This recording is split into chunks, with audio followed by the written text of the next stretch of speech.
Bonjour et bienvenue sur la chaîne Citoyen Lucide. Nous sommes aujourd'hui vendredi le 6 janvier 2022 et nous débutons notre revue de l'actualité maintenant. On commence avec un article du Journal de Québec où on apprend que la compagnie Meta, dixit Facebook, est condamnée à 390 millions d'euros d'amende, en fait, pour une histoire de données, OK? Là, j'ai lu l'article, puis on nous parle des histoires de publicité, puis de consentement, puis de trucs de même. Là. Grosso modo, c'est vraiment des niaiseries, OK? C'est rien de super grave. En tout cas, moi, personnellement, je trouve pas ça grave. Là, il y a des gens qui vont dire « Oh, Facebook, c'est une compagnie de merde, tant mieux qu'ils payent des grosses amendes, patati patata. » Regardez, tu sais, je suis pas nécessairement en désaccord avec le fait que, tu sais, Facebook, c'est une compagnie vraiment dégueulasse, OK? C'est loin d'être parfait, puis surtout quand on regarde, là, qu'avec aux États-Unis, entre autres, qui ont travaillé avec le gouvernement pour essayer de nous contrôler, puis des affaires de même, je trouve ça vraiment pas choqué. Ce que je trouve vraiment, par exemple, dégueulasse là-dedans, c'est que, voyez-vous, tu sais, là, quand que les compagnies de ce genre-là font des affaires qui sont coup-ci, coup-ça ordinaires, OK? Limite poche, OK? Ben là, vous avez les gouvernements, là, on parle ici, là, c'est vraiment le gouvernement mondialiste de l'Union européenne qui...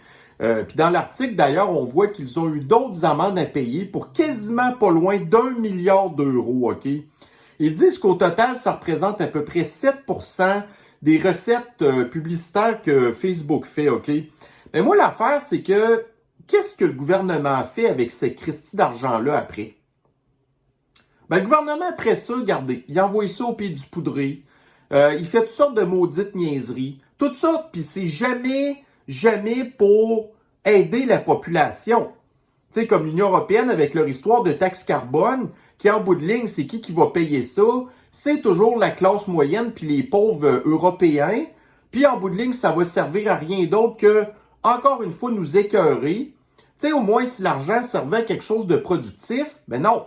Au même titre que quand que le gouvernement, il gère mal nos données puis qu'il fait des affaires pas correctes, ben il est jamais imputable de rien. Ce qu'ils vont dire, c'est ah ben si vous n'êtes pas content, vous avez juste pour voter pour quelqu'un d'autre. OK, avec les élections qui sont toutes magouillées, puis qui remettent tout le temps les mondialistes au pouvoir, puis qui nous prennent toutes pour des valises, puis que là, après ça, vous avez le culte des personnes désinformées qui savent pas ce qui se passe, qui continuent à voter pour la gang de mondialistes juste parce qu'ils sont lavés du cerveau. Puis là, après ça, il arrive encore des crosses de même. Oh ben là, on va condamner telle compagnie à payer des sommes astronomiques d'amende. Puis en bout de ligne, c'est toujours la même affaire. En bout de ligne, c'est juste de l'argent qui est volé à l'entreprise privée pour servir à des fins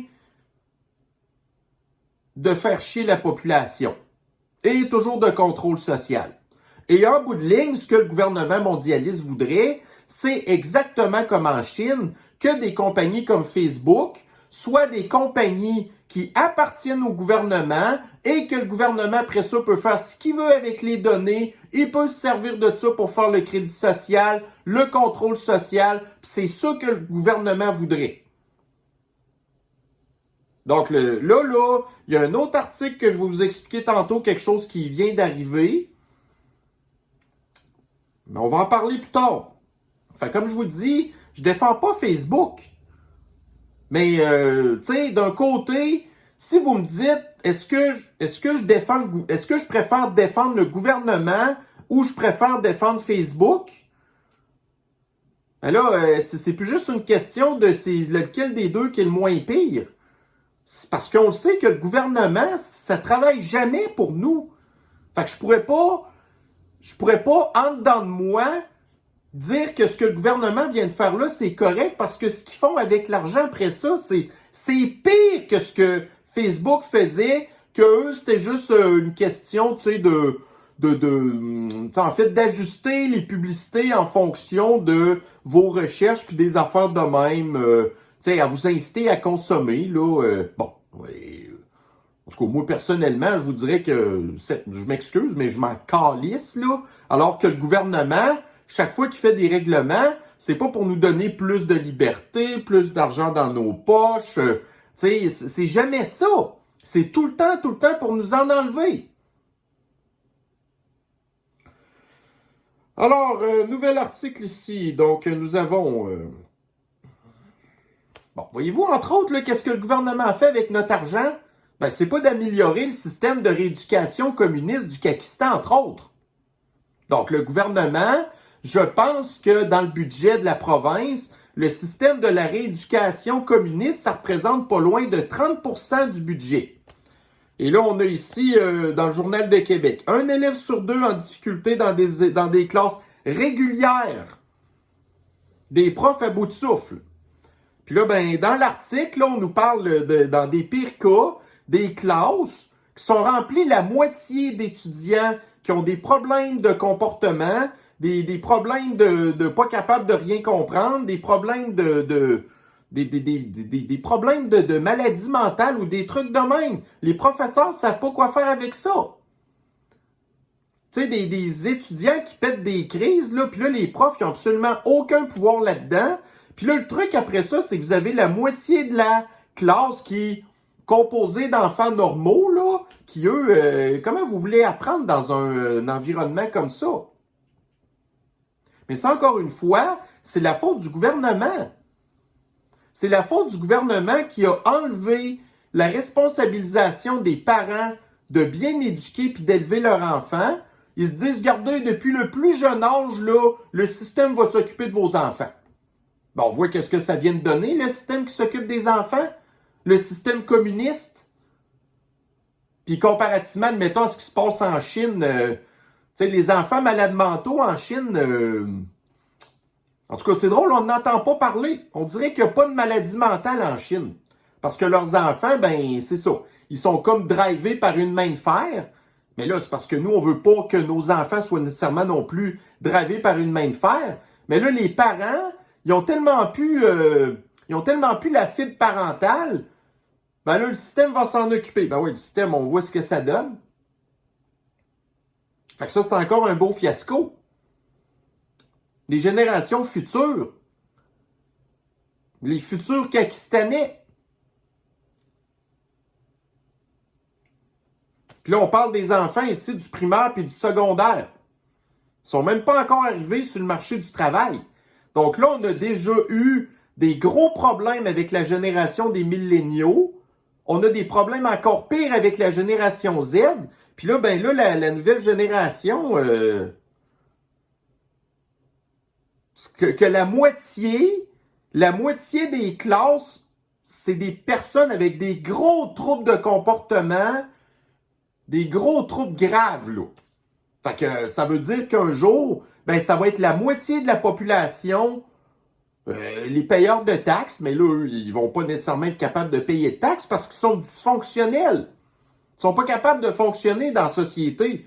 Là, ils fonctionnent pas déjà dans le système de rééducation communiste. Imaginez-vous ce que ça va arriver quand ça va être beau, ça.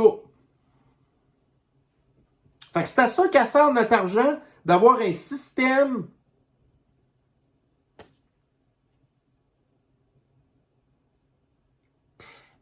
tu sais, je me mets à la place des pauvres enseignants, là. Moi, je trouve ça loin d'être parfait, là. Je veux dire, encore une fois, tu sais, je veux dire, je les défends pas tout le temps parce que je trouve que ce qu'ils font, c'est pas toujours ça de l'allure, là. Tu sais, nous, ici, comme par exemple, l'enseignement du wokisme, on n'a pas encore trop ici. Mais quand on voit que ça s'en vient de plus en plus, juste par exemple, aux États-Unis, c'est rempli d'enseignants woke, ben, j'aime pas ces enseignants-là non plus. Mais ça, encore là, ça fait partie des choix de notre société qui, on a laissé ces espèces de choses-là monter. Puis là, après ça, on n'a plus le contrôle. Puis là, ça donne des enfants de même. Puis là, ils ne nous parlent pas en plus dans la moitié de la classe. Ben là, avec la société woke d'Astor, ben grosso modo, théoriquement, vous auriez à peu près 3-4 enfants qui souffrent de dysphorie de genre puis de ce truc-là.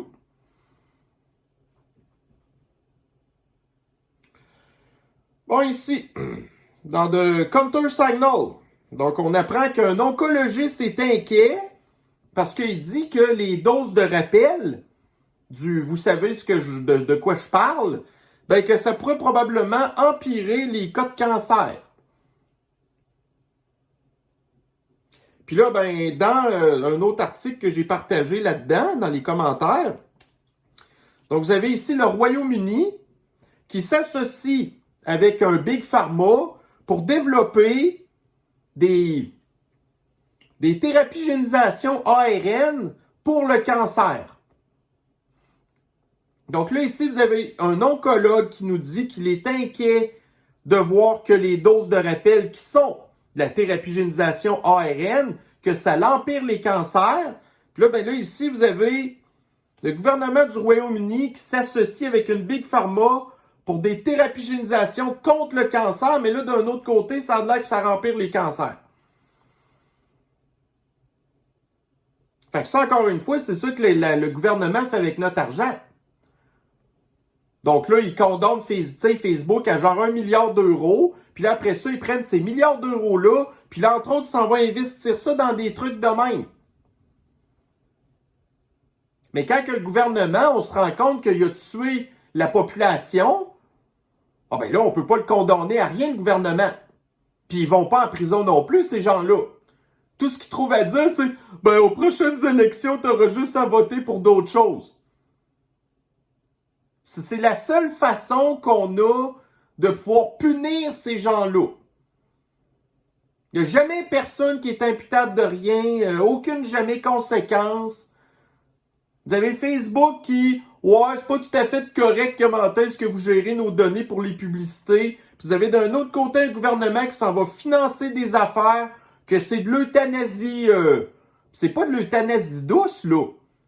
Pour les gens qui meurent du cancer, il n'y a rien de plaisant là-dedans. C'est pas vous mourrez dans votre sommeil.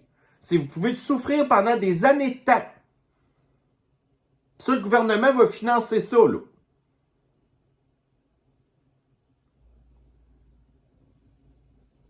Bon, donc là, voyez-vous, BBC. Fait que l'année passée, ou l'autre avant, je le sais plus. Ça fait-tu un an de ça ou ça fait... Cette année, ça va faire 2 ans que les Américains sont partis de l'Afghanistan. En tout cas. Ben là, les talibans puis la Chine viennent de s'entendre pour aller chercher les ressources là, de pétrole qu'il y a en Afghanistan. C'est alors que l'Afghanistan est rempli de pétrole, puis il est rempli de d'autres ressources naturelles. Fait que pendant que nous, vous avez les gouvernements mondialistes qui protègent tout le territoire, sauf quand ça vient le temps de créer des îles artificielles pour les coupes-gorges pour oiseaux, de raser des forêts pour faire des îlots de chaleur avec des panneaux solaires fabriqués en Chine, pas de problème. Mais le restant, là, tu sais, on bannit, admettons, l'essence, là, en tout cas, les recherches de pétrole, ces affaires-là, ça, là, c'est rendu interdit. Fait que là, ben, vous avez le prix du gaz qui augmente. Là, la population n'a plus l'argent qu'il faut. Après ça, ben là, il n'y a pas assez d'énergie produite par les patentes renouvelables. Fait que là, vous avez les gouvernements mondialistes qui réutilisent le charbon, puis en bout de ligne, ils nous refilent la facture parce que là, il y a la taxe carbone. Puis là, ben, d'un autre côté, vous avez la Chine qui, elle, ben, le pétrole, c'est encore ce qu'il y a de plus efficace. Puis il s'en fiche bien raide des histoires de mondialistes. Puis quand il dit « Oui, nous, on est d'accord avec ça, les histoires de transition verte puis tout », ben oui, ils savent bien parce que toutes les affaires qu'on achète, ils viennent de chez eux, c'est eux qui le produisent. Mais pour le produire, ça prend de l'énergie. Ben, ils prennent le pétrole, ils n'ont pas de problème, eux, à se mettre chômés en plus avec des régimes. On a vu qu'est-ce qu'ils font aux femmes, les talibans.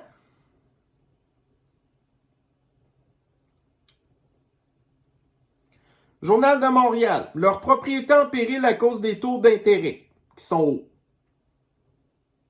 Vous ne posséderez plus rien, vous serez heureux. Y a-t-il de quoi de plus contradictoire que cette phrase-là? Que plus ça va, qu'on est de plus en plus dans le grand reset, de plus en plus les gens souffrent, les gens sont dans la misère, les gens n'arrivent plus, les gens sont rendus malades mentaux, ils font des dépressions, sont rendus qui sont gavés de pelules, il y en a qui s'enlèvent la vie prématurément. Vous ne posséderez plus rien, vous serez heureux.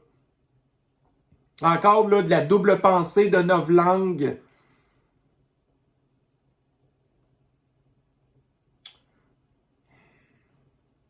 Câlisse. Aïe, tu sais, moi, je fais exprès de mettre mes affaires sur Facebook, puis honnêtement, le matin, quand que je le sais que je vais faire ma revue de l'actualité, je fais comme un peu exprès de pas re-regarder les articles que j'ai partagés parce que je veux comme me regarder une surprise parce que je me souviens pas de tout nécessairement, OK? Là, je vois cet article-là. Le Journal de Québec. Autre coup de pouce de Québec pour le cofondateur de la CAQ, Monsieur Sirois, qui a une compagnie qui veut faire des histoires de satellites puis des affaires de même. Fait que vous avez les Québécois qui, bon, tu sais, on est un peuple des fois d'inventeurs un peu tout croche, puis d'entrepreneurs un peu tout croche. En bout de ligne, tout ce qu'ils veulent, les entrepreneurs, c'est juste de faire une passe de cash, là. Mais, tu sais, fait que des fois, on se lance dans des affaires qu'on n'a pas les moyens de se lancer. Fait que là, ben, le meilleur exemple qu'on peut avoir là-dedans, c'est Bombardier, qui était un fleuron québécois. Puis que là, depuis quelques années, ça a tout été démantelé, ces affaires-là. Puis les affaires les plus hautes qu'on a faites, comme par exemple la C-Series, ben, on l'a donné à Airbus. Puis là, il ne reste plus rien à cette heure. Là, les trains, ça a été vendu à Alstom. Puis tout ce qui reste de Bombardier, ben, c'est les jets privés de luxe pour les ultra-riches, là, qui nous écartent. Ben là, vous avez ici Chose Sirois, qui lui, c'est parti une espèce d'entreprise de satellite, là. Je vais vous donner une autre compagnie qui fait des histoires de satellites de même. Vous avez SpaceX, d'Elon Musk, une compagnie qui a des milliards de dollars. Alors que là, vous avez le petit Sirois à marde, là, qui s'en va dans une affaire qu'on n'a absolument aucune expertise. On n'a pas du tout les moyens. Ben là, vous avez encore le gouvernement du Pakistan qui s'en va donner de l'argent à ce gars-là. Un multimillionnaire, un oligarque pakistanais qui n'a jamais aucun retour sur l'investissement de l'argent qu'on lui redonne. La seule affaire qui se passe, c'est qu'on lui en redonne toujours plus. Pour des projets qui, en bout de ligne, c'est tout le temps des fiascos. Puis là, de savoir, moi, que le gouvernement du Pakistan veut avoir son espèce de petite compagnie de satellites qui vont faire de l'Internet pour, en bout de ligne, voler nos données pour nous contrôler encore plus. Encore une fois, c'est à ça qu'à sert notre argent. Puis ça, notre impôt, là, comparativement à Facebook, là, qui, bon, tu sais, vous devez comme donner votre consentement pour de la publicité ciblée. Est-ce que nous, on donne notre consentement pour ce que le gouvernement fait avec nos impôts puis nos taxes? Ah, ben, vous avez juste à voter pour quelqu'un d'autre aux prochaines élections si vous n'êtes pas content. Ben, on a vu que ça a donné aux dernières élections. On est pogné avec le gouvernement de la CAQ pour toujours, là. On est fini, là. On est rendu dans un régime communiste. Puis même si les élections sont un peu bidouillées, ben, je vous ai montré des articles. Les gens qui votent pour le Pakistan, ils savent même pas c'est qui leur dirigeant. Il y avait genre 14% des Pakistanais qui savaient même pas c'est qui Fasciste Legault. Pensez-vous ils savent c'est qui Charles Sirois après ça?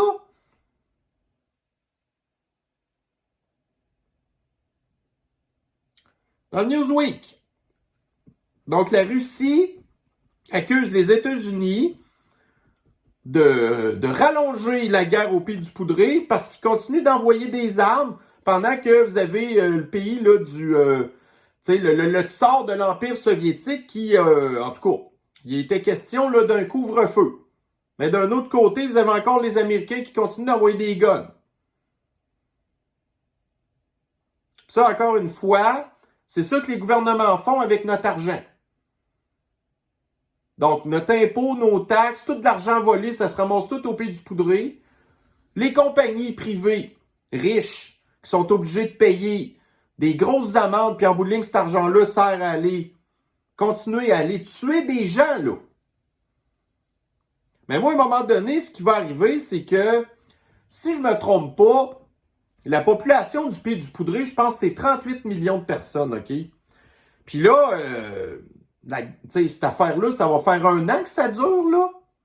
Puis là, ben, leurs meilleurs soldats au pays du poudré, là, ils ont fait le chiffre, OK? Puis je pense pas que c'est dans des circonstances de guerre où ce que vous avez une grosse partie de la population qui s'est en allée, qui s'est sauvée dans d'autres pays. Puis là, les Ukrainiennes qui restent à la maison, je pense pas qu'ils font trop d'enfants non plus. Fait que là, à un moment donné, le pays du poudré, ben, il va peut-être avoir un problème de relève, là. Il n'y a plus personne qui va se battre. Dans le temps de le dire, là, il n'y aura plus de soldats. Fait que quand même que vous allez avoir les hosties de crottés de mondialistes qui vont continuer d'envoyer des guns au pays du poudré, puis qui peuvent pas vraiment, en tant que tel, envoyer des soldats, parce que là, c'est vraiment une déclaration de guerre. Mais là, c'est sur le bord de finir. Comparativement à l'Empire soviétique, qui lui a une population de 150 millions de personnes. On l'a vu d'ailleurs, qu'est-ce que ça avait donné pendant la Deuxième Guerre mondiale, quand que le dictateur à la moustache louche s'est attaqué à la Russie. Ben, la Russie, c'est plate, mais tu sais, ils ont perdu du monde au bout. Mais c'est parce qu'il y en avait de la population pour remplacer. C'est ce qu'on appelle la loi du plus grand nombre. Fait que c'est ça qui va arriver à un moment donné. Ben là, les Ukrainiens vont s'être fait effacer parce qu'ils vont avoir été manipulés par des Christines mondialistes qui volent notre argent puis qui l'envoient là-bas pour se servir des Ukrainiens comme chair à canon. Après ça, ils viennent accuser là, que c'est le tsar de l'Empire soviétique, que c'est le gros méchant. Il est loin d'être parfait. Mais là, ce qu'on voit là, c'est encore pire. Les mondialistes sont en train d'utiliser une population d'un pays pour faire avancer leur crise d'agenda de contrôle de population. Puis c'est plus juste du contrôle de population. Là, en bout de ligne, il va être bien content de voir que la population de l'Ukraine a diminué comme ça. À cause d'une guerre que c'est eux qui ont provoquée en plus. Bon, alors on a eu l'histoire de Facebook tantôt. Ben là, on apprend ici que des calices de pirates informatiques ont fait une attaque de Twitter puis qu'ils ont volé 200 millions d'adresses courriels et aussi de numéros de téléphone de certains abonnés de Twitter. Fait que 200 millions, c'est... Christy, ça doit être peut-être le tiers, là. Fait que c'est très possible que peut-être mon adresse courriel a été volée par les Christy pirates informatiques qui, selon moi, parce que voyez-vous, on a appris que l'attaque en question est arrivée l'automne passé, un petit peu juste avant qu'Elon Musk achète Twitter. Comme par hasard. Vous aviez l'été passé le conseil d'administration de Twitter qui a demandé, tu sais, vous aviez Elon Musk qui avait dit « Ouais, là, je suis plus trop sûr de l'acheter. » Ben là, vous aviez le board de Twitter qui a dit « Non, là, tu vas nous acheter, sinon on te poursuit. » Puis on le sait que Twitter est infiltré par le gouvernement. Donc, pas longtemps avant qu'Elon Musk devienne le propriétaire officiel de Twitter, ben là, vous avez les hackers, qui je suis persuadé que c'est une commande du gouvernement américain d'avoir fait ça. Fait que là, qu'est-ce qui va arriver? Ben là, le gouvernement américain va poursuivre Twitter. Puis là, ben, vous avez vu qu'est-ce que le gouvernement mondialiste de l'Union européenne a fait avec Facebook. Ben, ils vont faire exactement la même affaire. Ils vont dire que Twitter n'a pas assez bien protégé les données des abonnés de Twitter. Fait que là, ils vont poursuivre Twitter pour des milliards de dollars. Tout ça en bout de ligne parce que Elon Musk va pas dans le sens qu'il veut, puis ils vont tous s'organiser pour fermer la plateforme. Gang de sti de sacrement. Je peux pas dire autrement.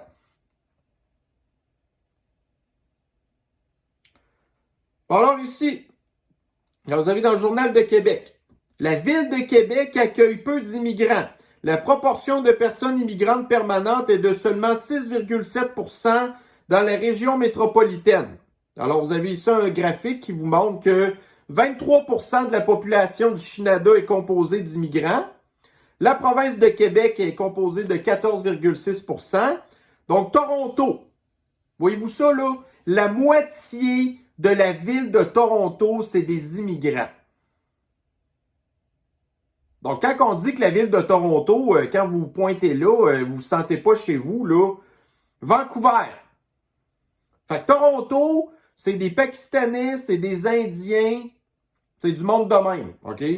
Vancouver, ben là, c'est grosso modo pas mal des Chinois. Montréal, ben là, c'est pas mal des gens d'Haïti. Après ça, vous avez Calgary, qui est un peu de sorte d'affaires. Edmonton, Ottawa. Québec, 6,7%. Savez-vous ce qui est intéressant là-dedans? C'est qu'on va aller chercher d'autres articles ici. Donc, un article du Journal de Québec qui était paru, voyez-vous, ça c'était en 2021, mais la situation n'a pas changé. Donc, taux de criminalité, la ville de Québec toujours très sécuritaire. Alors que vous prenez les autres villes, Toronto qui est la ville la plus violente du Canada, la moitié de la population des immigrants. Montréal, je n'ai parlé tantôt, donc le quart de la population, c'est des immigrants, puis c'est la ville la plus violente de la province. Ben là, c'est sûr qu'il faut, écoutez, il faut relativiser un petit peu. De toute manière, les grandes villes, c'est là qu'il y a le plus de violence. Mais un des facteurs un petit peu particuliers des grandes villes, c'est que c'est très, très constitué de beaucoup d'immigrants. OK? Fait que, on est content, le gros village de Québec qui est tranquille pour l'instant. C'est sûr que la population est vieillissante, tout ça. Mais en bout de ligne, on n'a pas trop de problèmes de crime quand même. Il y a un coût à payer. On a une population vieillissante, mais en bout de ligne, ben, on est quand même en sécurité. Chez nous, on est encore capable de se promener en pleine nuit dans le centre-ville de Québec. On n'est pas trop inquiété. Mais faites ça à Montréal, faites ça à Toronto. Pas sûr, hein?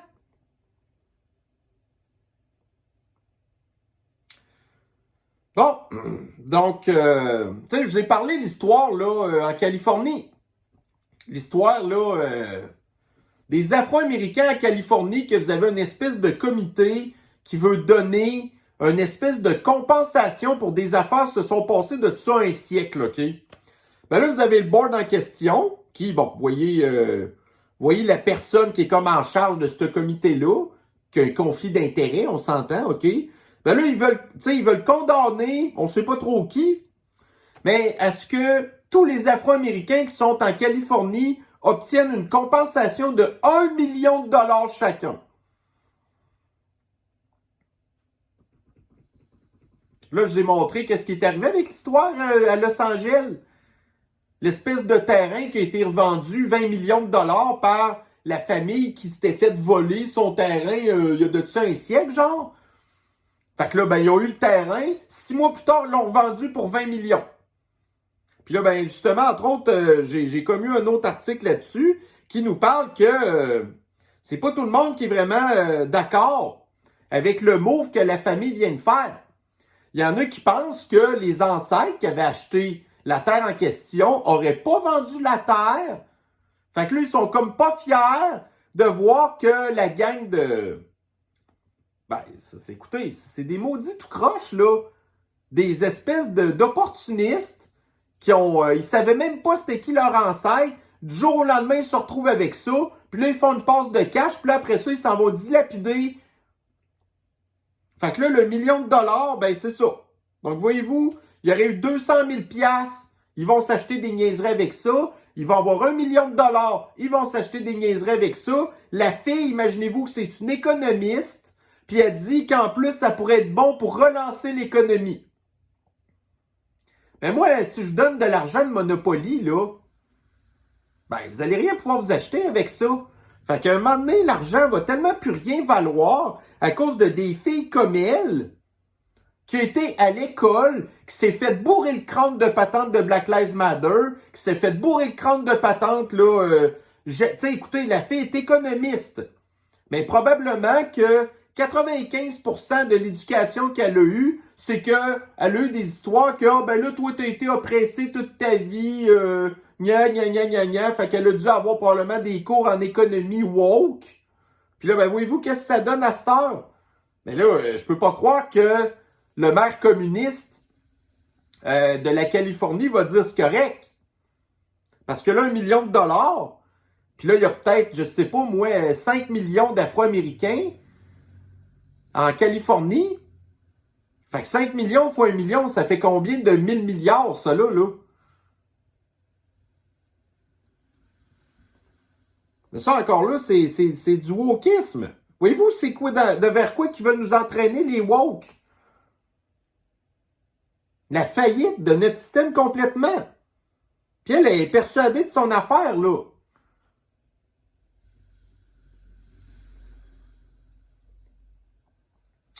Une histoire d'horreur. Dans le Daily Mail. Voyez-vous encore la montée du wokisme.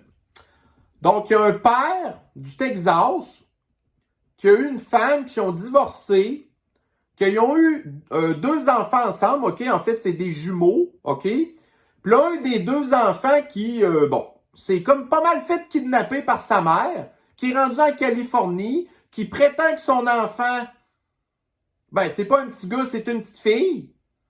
Le petit gars a 9 ans, puis là, la mère là, est sur le bord de l'embarquer sur le Lupron. Et le Lupron, c'est quoi? C'est de la chimiothérapie pour le cancer. Fait que là, le père est désespéré, là. Fait que là, il a essayé de se plaindre à la cour du Texas, puis la cour peut rien faire. La mère a kidnappé l'enfant, il est rendu en Californie, il peut rien faire. Puis là, la mère, elle va mutiler son fils. Elle va le stériliser. Petit gars de 9 ans. Puis son petit frère, son jumeau, il comprend pas du tout ce qui se passe. La mère est folle raide. Le père a fait une vidéo avec son petit gars. Il pose des questions. Puis en bout de ligne, là, tu te rends compte que tout ça, ce qui se passe, là, c'est à cause de la mère. C'est la mère qui l'habille en petite fille. C'est la mère qui a décidé que c'était une petite fille. Tout ça. Aucun pouvoir. Ça, c'est la société dans laquelle on s'en va. Puis là, en Californie, ça, c'est un État sanctuaire. Fait que tu peux rien faire. Fait que là, un jour, quand que le petit gars, probablement qu'il va... Qu'est-ce qu'il va... Il va s'enlever la vie prématurément parce qu'il va être perturbé toute sa vie. Là, après ça, on peut-tu poursuivre le gouvernement de la Californie? La mère est pédiatre. La mère, c'est une médecin pédiatre. Donc, non seulement, vous voyez ce qu'elle fait à son propre enfant, imaginez-vous qu'est-ce qu'elle fait aux autres enfants. Elle est pédiatre. Est-ce qu'on peut poursuivre le Collège des médecins de la Californie pour laisser le permis de pratiquer à cette femme-là? Non. On peut rien faire. Imaginez-vous le père, là. Il vit avec ça, lui-là. Là. Puis le petit gars, victime de ça. Ça, c'est des histoires que je vois passer à longueur de journée. C'est beau, hein? Vraiment. Ah oui, vraiment. Fait que ça, c'est pas mal les nouvelles que j'ai trouvées. Là, vous m'avez pas entendu parler trop là, de l'histoire du président de la Chambre des représentants au Congrès parce que, je veux dire, c'est encore une histoire qui est en développement. Donc là, on sait que le Kevin McCarthy en question, c'est lui qui est normalement le leader des républicains qui devrait normalement devenir le président, en tout cas, qui était le favori des républicains pour être le président de la Chambre des représentants. Là, à l'heure qu'il est, en tout cas, bref, quand j'ai regardé avant ma vidéo tantôt, ça faisait 12 fois que le vote passait pas. Mais de plus en plus, il y a des républicains qui se rallient derrière lui. Là, il y a des gens qui sont fâchés contre ça. Mais qu'est-ce que vous voulez? OK, ça, c'est l'establishment. Ce qu'on sait, par contre, c'est que McCarthy a été obligé de faire des très grosses concessions aux dissidents républicains. Fait que ça, c'est quand même pas de mauvaise affaire, OK? L'affaire là-dedans qui est un petit peu particulière, c'est que, voyez-vous, vous avez aussi le culte des démocrates là-dedans, là. Kevin McCarthy, c'est un chumé des démocrates. C'est vraiment un ami à eux, là. C'est l'uniparti, là, lui, là. OK? Mais les démocrates se sont obstinés depuis le début à revoter pour leur gars, là, leur Jeffries, le patente, OK? Mais là, l'affaire, c'est que, voyez-vous, si, admettons, Kevin McCarthy était rentré sans trop d'opposition au début, voyez-vous, là, il se serait rien passé pantoute au Congrès. Donc, il y aurait peut-être eu des enquêtes qui auraient été un petit peu bidouillées pour faire dire « Ah oui, on a fait des enquêtes, mais en bout de ligne, ça n'a rien donné. » Tout ça pour sauver le cul de l'uniparti puis des démocrates. OK? Mais là, Kevin McCarthy a été obligé de faire des concessions, puis là, il y a peut-être des affaires qui vont bouger. Mais encore une fois, on parle en peut-être, là. Là, on est rendu qu'on vit dans le peut-être, là. On n'est plus jamais dans la certitude. Mais en tout cas, dans le peut-être, il y a peut-être des affaires qui vont bouger à cause des concessions que McCarthy a faites. Mais là, le truc, c'est que si les démocrates avaient été un petit peu intelligents, au lieu d'être l'espèce de cul qu'ils sont, ben, ils auraient pu dire à une couple en tout cas, bref, de représentants démocrates de voter pour supporter McCarthy, qui, en bout de ligne, aurait été président de la Chambre des représentants sans avoir à faire aucune concession aux dissidents républicains. Fait que c'est pas mal vers ça qu'on s'en va. Fait que là, je sais pas si c'est aujourd'hui que ça va se régler. Là, ça fait déjà 3 jours que ça traîne. Mais c'est ça. J'en ai pas trop parlé parce que c'est en développement. Mais là, les développements, de plus en plus... Tu sais, là, McCarthy, il manque plus ben de voix pour passer. Là. Fait que c'est à peu près, pour l'instant, l'espèce d'analyse que je fais de cette situation-là. Donc, aujourd'hui, on est vendredi. On arrive en fin de semaine. Donc, ceci met fin à notre revue de l'actualité. Sur ce, ben, je vais vous souhaiter une excellente fin de semaine. Vous vous amusez, vous prenez soin de vous et on se revoit la semaine prochaine dans de futures capsules. Bye bye.